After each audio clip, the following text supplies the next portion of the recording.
Surge of unarmed civilians and then gunfire. And this was the result. The Palestinian protesters removed their dead and injured, and then a smaller group stood ground in this bunker freshly dug by the Israelis. With razor wire ahead and the military concentrating their sights on every move, this was a standoff which would go no further. It became a sit-in protest. It wasn't on the scale of Nakba Day action last month, when hundreds successfully breached the border at the Golan Heights, territory taken by Israel from Syria in the Six-Day War of 1967. Most of more than a dozen people killed had been crossing the border with Lebanon. This frontier, now a closed military zone. Nakba protests called off and a labour strike instead imposed in all Palestinian camps in Lebanon. In Calandia, in the occupied West Bank, there were clashes between Israeli soldiers and youths. At least 5 were injured. But here in East Jerusalem and the rest of the Palestinian occupied territories, there's been relative calm. Nakba Day isn't traditionally marked by major protest by Palestinians. Border protests such as this confronts Israel with something it's never been faced with before: unarmed civilians prepared to risk their lives for their cause. Andrew Simmons, Al Jazeera, East Jerusalem. Earlier, my colleague Hida Fakhri spoke to the Israeli government spokesman Mark Regev and asked him how so many unarmed civilians could be shot dead.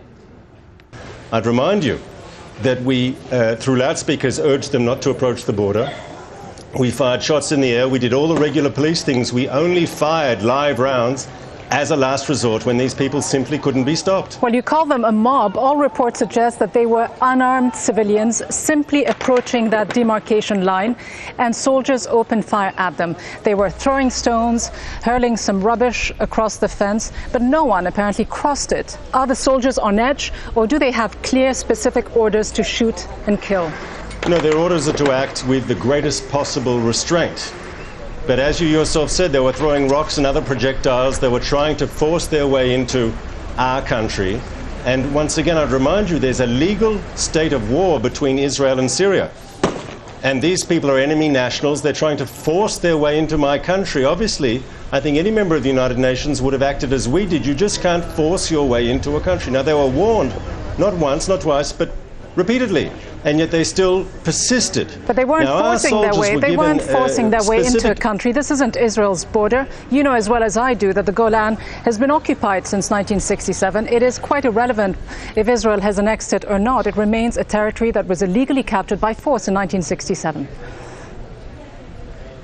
I think you're terribly wrong, if you don't mind me saying so. There is a United Nations buffer force separating Israel from Syria, and I think we are clearly on our line. I'd urge you to ask the United Nations before you say such things that are simply ridiculous. Well, there are also trying to force their way into UN Security Council resolutions that talk about the Golan Heights being occupied territory. No, but your point is, you're saying there is a UN force which is on the other side of the border. It's clear they were trying to break in forcibly into Israel, throwing projectiles, rocks, trying to do damage. They were repeatedly warned not to do it. I would ask, these are enemy nationals. How did you expect us to respond?